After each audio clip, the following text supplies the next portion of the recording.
सिबिनां दुलाराय बर' माहारिनि आइ आफा रायजो राजा नोंथांमोन, गिबि खेबनि थाखाय आङो बेबायदि भिडिअ रेकर्डिं खालामनानै नोंथांमोननो माखासे खोथाखौ फोरमायनो सानदों। मैयानि जि जाथाय बेखौ लानानै आङो सानदों जे दुलाराय बर' रायजो राजाफ्रा रावबो गोजोननाय मोनाखै। दिल्लीयाव हाग्रामा महिलारी बिथाङा मैया जा स्टेटमेन्टखौ होबाय 2019 मायथाइनि जागायजेननायाव, बियो बयनिख्रुइ दुखुनांथावसिन मोनसे रादाब होननानै जोङो हमनानै लानो हायो। मानोना सिगांफोरनिख्रुइ मैयानि जि खोथा बुंनाय, बेवहाय बिथाङा जोबोद अपेनलि गुबुन हारिफोरनि सिगाङाव जोंनि हारिनि माखासे खोथाफोरखौ, लाजिनांथाव माखासे खोथाफोरखौ बिथाङा बुंदों, दुखुनांथाव माखासे खोथाफोरखौ बुंदों। जानो हागौ आंनि बायदिनो बर' माहारिनि रावबो बर' फिसाया बेबायदि खोथाखौ बिथांनिफ्राय हास्थायाखैमोन। गुबैयै बिथाङा जि खोथाफोरखौ बुंदों जे बड'लेण्ड मोननो थाखाय जि क्राइटेरिया बे गैया, इनफ्रास्ट्राक्चार गैया, नांगौ बायदियै सुबुं धोन गैया, बेफोर खोथाफोरखौ मैया बिथाङा बुंदों। दुलाराय बर' फरायसा आफादा आलादा रायजो बिनाया मोनसे नाटकसो, इलेक्शन फैयोब्ला बे बारानिफ्राय बारा जागोन, बेफोरबायदि खोथाखौ बिथाङा गोदान बुङाखै। जागायजेननायनिफ्रायनो बिटिसिनि चिफ जाजेननायनिफ्रायनो बिथाङा एबसुखौ टारगेट खालामनानै लादों। जोङो बेखौ जेबो साना। गावनि राजखान्थिनि मुलाम्फानि थाखाय दुलाराय बर' फरायसा बायदि संगठनखौ सोंखारिनाय, बायदिसिना मुं सुनाय, बेखौ जोङो मालाबाबो खेरखेरायबोआखै। नाथाय बड'लेण्ड दाबि, जि दाबिखौ लानानै बड'फा उपेन्द्रनाथ ब्रह्मआ सोमावसारदोंमोन, प्रेमसिं ब्रह्म बायदि गेदेमाया सोमावसारदोंमोन, सिलागांमोन बायदि गेदेमा बिथांमोना सोमावसारदोंमोन। बेबायदि मोनसे सोमावसारनायखौ दिनै बिथाङा गुबुन हारिफोरनि सिगाङाव जेरैबायदि मोनसे मिनिंलेस बायदियै फोरमायनानै होबाय, बिनिख्रुइ दुखुनांथावसिन जेबो थानाय नङा। आं सानो जोंबायदिनो जोंनि थैलांनाय मुंख्लंफ्राबो जोबोद आघात मोनगोन।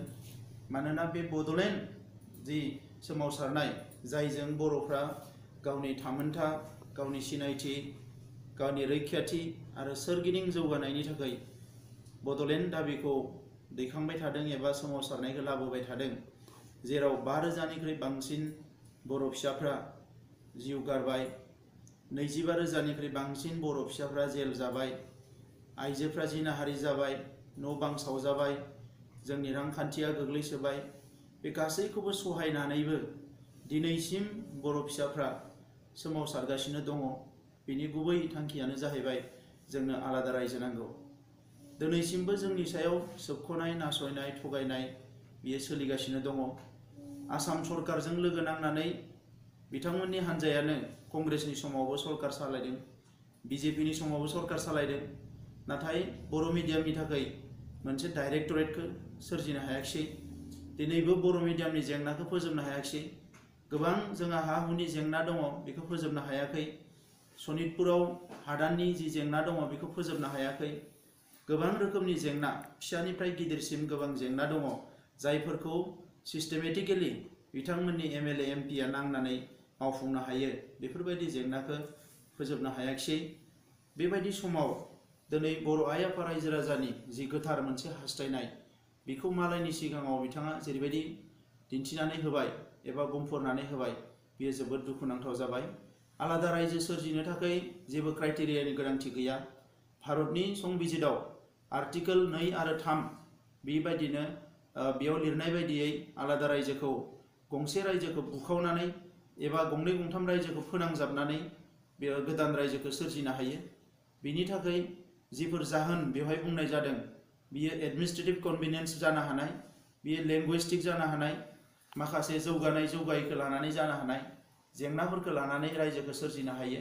नाथाय बिथाङा जि क्राइटेरियाखौ बुंदों जे बेवहाय इनफ्रास्ट्राक्चार गैया, आं बिथांनियाव सोंनो नागिरो जे मिज'रामा जेला मोनसे डिस्ट्रिक्ट, लुसाइ हिल्स डिस्ट्रिक्टखौ लानानै रायजो दादोंमोन, बै समाव मिज'रामाव मा इनफ्रास्ट्राक्चार दङमोन बिथाङा मिथिगौ ना मिथिया? जेला नागालेण्डखौ मोनसे डिस्ट्रिक्टखौनो आलादा रायजो मोनसे सोरजिदोंमोन, नागालेण्डआव मा इनफ्रास्ट्राक्चार दङमोन? मेघालयआव मा इनफ्रास्ट्राक्चार दङमोन? सिक्किमा दिनै BTC निख्रुइ फिसा मोनसे ओनसोलखौ लानानै मोनसे रायजो जादों। बेवहाय मा इनफ्रास्ट्राक्चार दङ? इन्डास्ट्रिनि खोथा बुंदों बिथाङा। बै रायजोफ्राव दिनै बै समावथ' बादों, दिनैसिम बेसेबा गोबाव रायजो खुंनायनि उनाव बे रायजोफ्राव मा इन्डास्ट्रि गायसननो हादों? बिथाङा तेलेंगानानि मुं लादों। तेलेंगानादो आसामानो रुजुजाया। आसाम रायजोआव जि रिसोर्सेस दङ बिनिख्रुइ 10 गुन बारा तेलेंगानायाव रिसोर्सेस दङ। दिनै बिथाङा छत्तीसगढ़नि खोथाखौ रुजुदों। छत्तीसगढ़जों आसामजों रुजुजाया। छत्तीसगढ़आव मिनारेल्स दङ, इउरेनियाम दङ, खैला दङ। बेजों आसामाबो रुजुजाया। नाथाय बिथाङा दिनै बड'लेण्डनि थाखाय इनफ्रास्ट्राक्चार नांगौ होननाया जानो हागौ बिथाङा जेबो खौरांखौनो मिथिया। जोंनि जि ओनसोलखौ लानानै जों बड'लेण्ड बिदों, बे ओनसोलनिख्रुइ खम सुबुं अनजिमा आरो फिसा फिसा ओनसोलाबो आलादा रायजोल' नङा, आलादा हादोर खुंगासिनो दङ। MP MLA नि खोथा बुंदों बिथाङा। दिनै अरुणाचलखौ नायोबा, हाजो ओनसोलफोरखौ नायोबा, रायजोफोरखौ नायोबा, जोंनि सासे MCLA निख्रुइ बिथांमोननि सासे MLA नि खम सुबुं अनजिमा दङ। बिथांमोननि सुबुं अनजिमाया सासे MCLA निख्रुइबो खमबाव। बिदिब्ला जों गाबोन रायजो मोनोबा BTC ओनसोला दिनै अरुणाचलनिख्रुइ बांसिन सुबुं अनजिमा दङ। BTC ओनसोलाव दिनै नागालेण्डनिख्रुइ बांसिन सुबुं अनजिमा दङ। अब्ला जोंनि MLA MP आ ओरैनो रायजो जायोबा बिनिख्रुइ बारा जागोन। बड'लेण्डखौ खुंनो थाखाय मानसि गैया होनदों। बड'लेण्ड मोनासावनो दिनै बर'फोरनिया चिफ इलेक्शन कमिशनार जालांबाय, इन्डियानि गभर्नर जालांबाय। जोंनिया दिनै साफा सानै IPS ओंखारगासिनो दङ। साफा सानैया दिनै UPSC होगासिनो दङ। नाथाय बेवहाय बिथांमोना जेरैबायदि मदद होनांगौ बे मददखौ बिथांमोना होआखै। दा हिउमेन रिसोर्स सोरजिनाया ओरैनो जाया। गाबोन आलादा रायजो जायोबा जोंनियावबो IAS IPS आ ओंखारगोन। जोंहा बड'लेण्ड सिभिल सार्भिस जोंहा बेवहाय ओंखारगोन। दा बेबायदि माखासे राहा लामाफ्रा आलादा रायजो जानायनि उनाव फैयो। दा बिथाङा जिफोर खोथाफोरखौ बुंदों बे खोथाफ्रा दिनै बे बेसलेस खोथा। बेखौ गुबुन हारिनि सिगाङाव दिनै जोंखौ लासिंसिं खालामनायनि अनगायै जेबो नङा, सुथुरखौ मदद होनायनि अनगायै जेबो नङा। आरो बेफोरबायदि खोथा बुंनानै दिनै बर'नि जि गोख्रों सोमावसारनाय, जि सोमावसारनाया मोनसे सुस्रांजानायनि लामायाव फैगासिनो दङ, बेखौ कमप्लिटलि बिथाङा मिसलिड खालामनाय जादों। बेखौ मोनसे हेंथा होनाय जादों। दा बेफोरबायदि खोथाखौ दिनै बर'नि जाय बुद्धिजीबिफ्रा बिथांजों थाफायो, जाय गोरों गोराफ्रा बिथांजों थाफायो, जाय सानसुमैफ्रा बिथांजों नले गले थाफायो, लोंफायो जाफायो, बिथांमोना दिनै साननायनि सम जाबाय जे दिनै जुदि बेबायदि खोथा बुंनानै बड'लेण्ड सोरजिनायनि जि आन्दलन सोमावसारनाय, बेखौ जुदि बिथाङा बेबायदि हेंथा होनो फैयोब्ला बिनिख्रुइ दुखुनांथाव जेबो जानाय नङा।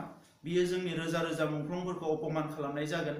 बियो जोंनि आइ आफा रायजो राजानि जि दुखु सात जालायाव गोग्लैनाय रायजो राजानि जि खोथा, बेखौ बिथाङा कमप्लिटलि इगनर खालामनाय जागोन। दा बिनिखायनो दिनै समा फैबाय जे बेफोरबायदि थासारियाव बर' आइ आफा रायजो राजाया मोनसे थांखि लानांगौ जे बे गोदान खोथा नंला। थांनाय 13 बोसोर बिथाङा रायजो खुंबाय, BTC खुंबाय। बे काउन्सिलखौ खुंनाय समाव जिखिनि जौगालु हाबाफारिफोरखौ मावनांगौमोन मावनो हायाखै जोङो नुनो मोन्दों। नाथाय गुबुन हारिनि सिगाङाव जों बेफोर खोथाफोरखौ बुंनो नागिरा। जोङो गोबां समाव खुगा हमथानानै थायो, जोङो खुगा अरथेनानै थायो। बिथांनि बायदिसिना खोथाफोरखौ लानानै जों अपेनलि बुङा। नाथाय नैबे समाव बर'नि मोनसेल' जि हास्थायनाय, आलादा रायजोनि सोमावसारनायनि हेंथायै बिथाङा जेरैबायदि खोथाफोरखौ बुंदों, बेवहाय आं खावलायो दुलाराय बर' आइ आफा रायजो राजा, जोंनि लाइमोनफोरल' नङा, जोंनि सानसुमै, जोंनि माहारि आफाद, दुलाराय रायजो राजाया साननायनि मोनसे सम जाबाय जे जोंनो बड'लेण्ड जेंनाखौ सुस्रांजानो लुबैयो ना लुबैया। बेजों लोगोसे मोनसे खोथाखौ आं बुंबावनानै दोननो नागिरदों। आलादा रायजो बड'लेण्ड बिग्राया एबसु हारसिं नङामोन। BLT आबो आलादा रायजो बिनानैनो जोनोम जादों। दिनै BLT नि जानो हागौ गोबां सेंग्राफ्रा दुखु मोनगोन, BLT नि मुंख्लंफ्रा दुखु मोनगोन, BPF नि माखासे गाहाय थाखोनि मावथिफ्रा दुखु मोनगोन जे बिथां बायदि सासे रिभलुसनारि, जायनिखि खुगायाव सिलाइ गुदि अरनानै समायखिरा लानानै बड'लेण्ड मोनागौमानि जों सोमावसारगोन होनग्राया जुदि दिनै बड'लेण्डनि हेंथायै गसङोब्ला बिनिख्रुइ दुखुनांथाव आरो जेबो जानाय नङा। बेराफारसेथिं NDB आ जुदिअबा सभारेन बिनानै सोमावसारदोंमोन, थासारिखौ नायनानै दिनै बिथांमोनाबो आलादा रायजो बिनानै दिनै रायजो राजाजों, बर' आइ आफा रायजो राजाजों साननायजों गोरोबनानै खामानि मावनो फैबाय। दिनै गोबां जोहोलावफ्रा जेलाव दङ, गोबांनि अबस्थाया मोजां नङा। माखासेया दिनै थाखा फैसा गैयाब्लाबो सानफ्रोमबो कर्टआव हाजिर जानो गोनां जादों। बेफोरबायदि थासारिखौ नुनानै दिनै सासे राजनैतिक भावे बा पलिटिकेलि एबा कन्स्टिटिउसनेलि जि मानसिया दिनै एकाउन्टेबल, बेबायदि मानसिया सासे सिबा बेबायदि खोथा बुंनाया दुखुनांथाव। आरोबाव खोथा मोनसे बुंनांगोन मानगोनां रायजो राजा बिथांमोन, दिनै 6 जनगोष्ठीखौ लानानै बिथाङा बुंदों बर' रायजो राजाफ्रा गोजोननाय लादों जे सायावसो बुंफ्लादों सिङाव माने हेंथा होदों 6 जनगोष्ठी होननानै। नाथाय बिटिसिनि सिबा जेरैबायदि बुंदों जे राजबंशीफ्रा एसटी जानांगौ, गुबुन गुबुनफ्रा एसटी जानांगौ, बिथांमोना एसटी जायोबा जोंहा मा थागोन? दिनै ओरैनो एसटी जायैसावनो जोंनि मोनसेल' एमपिया एसटी नङै जायैसावनो सेजाबाय जों। आरो बैबायदि जौगानाय हारिफ्रा एसटी जायोबा एमपि सेजानाय एमएलए सेजानायल' नङा, जों गासैखौबो बिसोरजों साख्रि बाख्रि सुबिदाफोरखौ जोङो सेजाजोबगोन। दा बेबायदि खोथाखौ लानानै बिथाङा गेलेजाया। बे सासे कन्स्टिटिउसनेलि एकाउन्टेबल सासे मानसिया, बिथांनि बुंनाया सासे साधारन मानसि बुंनाय बायदि नङा। बे खोथाफ्रा दिनै गोजौआव मोनसे एकाउन्टेबल जायो। भारत सरकार, आसाम सरकारा बेखौ नोजोर होनो गोनां जायो सासे चिफ बुंनाय खोथाखौ। दा बेनिखायनो बे आसाम हादोरसायाव रायजो जानाय बे बर' फिसाफोरनि जिउखौ लानानै बेबायदि गेलेनाया मोजां जायाखै। बेनिखायनो आं खावलायगोन जे जोङो खुनु रोखोमनि बर'नि गेजेराव दाङाबाजि जों लुबैया, जोङो हेंथा हेंथिखौ लुबैया, जोंनि गेजेराव मुं सुलायनाय नांलाय खमलाय खालामनायखौ जों मालाबाबो लुबैया दुलाराय बर' फरायसा आफादा। दा बेबायदि समाव बिथाङा खनले माने बड'लेण्डनि हेंथायै खोथा बुंनायखौ आइ आफा रायजो राजाफ्रा बिजिरगोन आरो नांगौ डिसिसनखौ दानो लागोन होननानै आं नोंथांमोननि सिगाङाव बे भिडिअखौ हगारनाय जाबाय। गोजोन्थों।